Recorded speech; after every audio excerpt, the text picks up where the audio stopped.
आप देख रहे हैं सिटी इंडिया न्यूज़ चैनल, हक की आवाज़। गुजरात बम धमाका मुकदमा का फैसला। खुसूसी सेशन अदालत ने 49 कसूरवार मुलजमीन में से 38 मुलजमीन को फांसी और 11 मुलजमीन को ताहयात उम्र कैद की सज़ा सुनाने के फैसले पर जमीयत उलमा हिंद के सदर मौलाना अरशद मदनी ने कहा कि निचली अदालत का फैसला नाकाबिल यकीन है। इस रद्द अमल का इजहार करते हुए उन्होंने कहा कि जमीयत उलमा हिंद इन सज़ाओं के खिलाफ हाई कोर्ट से लेकर सुप्रीम कोर्ट तक जाएगी और मुलजमीन को फांसी के तख्ते से बचाने के लिए मुल्क के नामवर क्रिमिनल वकला की खिदमत हासिल करेगी और उनके मुकदमात मजबूती से लड़ेगी। हमें पूरा यकीन है कि आला अदालत से नौजवानों को मुकम्मल इंसाफ मिलेगा। उन्होंने कहा कि ऐसे मुतअद्दिद मामले हैं जिनमें निचली अदालतों ने सज़ाएँ दी, मगर जब वो मामले आला अदालत में गईं तो मुकम्मल इंसाफ हुआ। उसकी एक बड़ी मिसाल अक्षरधाम मंदिर हमले का मामला है, जिसमें निचली अदालत ने मुफ्ती अब्दुल क़य्यूम समेत 3 अफराद को फांसी और 4 लोगों को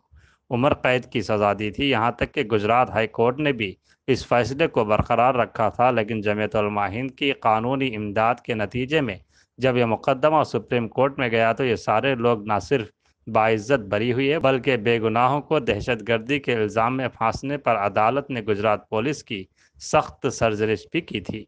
मौलाना अरशद मदनी ने कहा कि अक्सर बम धमाके जैसे संगीन मुकदमात में निचली अदालत सख्त फैसले देती है, लेकिन हाई कोर्ट और सुप्रीम कोर्ट से मुलजमीन को राहत हासिल होती है और हमें उम्मीद है कि इस मुकदमे में भी मुलजमीन को हाई कोर्ट और अगर ज़रूरत पड़ी तो सुप्रीम कोर्ट से राहत हासिल होगी। उन्होंने कहा कि इससे कबल निचली अदालत और हाई कोर्ट से फांसी की सज़ा पाने वाले 11 मुलजमीन के मुकदमात की पैरवी जमीयत उलमा हिंद ने की थी और एक भी मुलजिम को फांसी की सज़ा होने नहीं दी गई। हमें उम्मीद है हम मुलजमीन को फांसी की सज़ाओं से बचाने में कामयाब होंगे।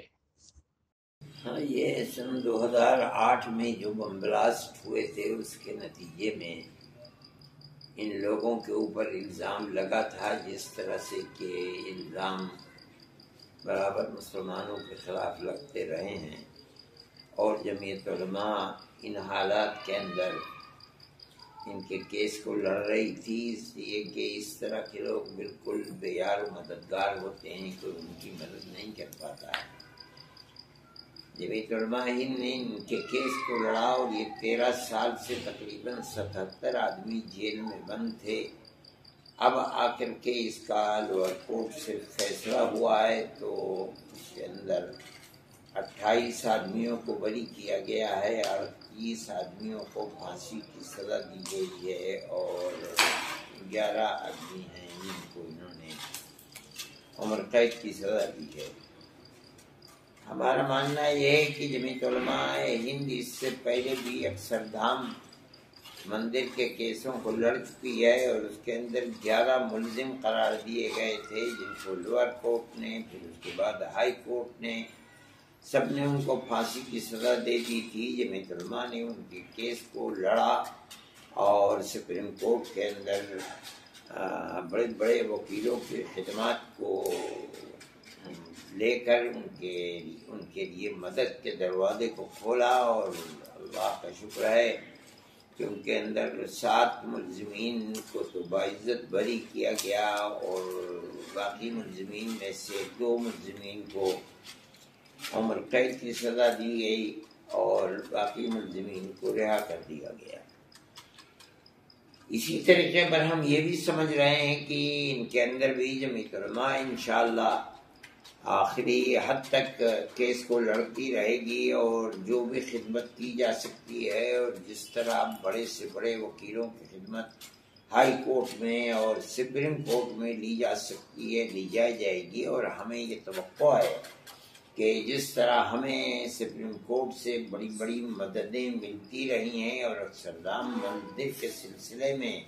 हमें मदद मिली है, इसी तरीके पर इंशाअल्लाह इन मज़लूमीन के सिलसिले के अंदर भी हमें मदद मिलेगी और अल्लाह चाहेगा तो ये बाइज्जत बरी होगी। तो क्या आगे सुप्रीम कोर्ट में जाने वाली है जल्द? बिल्कुल, अभी तो हाई कोर्ट का मसला है, जितने दिन भी लगे हम हाई कोर्ट में जाएंगे। हमें तवक्को है कि हो सकता है कि हाई कोर्ट से इनकी सज़ा में तखफीफ हो जाए, लेकिन अगर खुदा न खास्ता वहाँ हम कामयाब न हुए तो हम सुप्रीम कोर्ट में जाएंगे। सी ए NRC को लेकर आज कोर्ट ने सरकार को फटकार लगाई। ये भी हम ये समझते हैं कि ये सुप्रीम कोर्ट का हकीकी असबाब तक पहुंचने की कोशिश करना, ये मुल्क के लिए और अक़लियतों के लिए, अक्सरियत के लिए, सब के लिए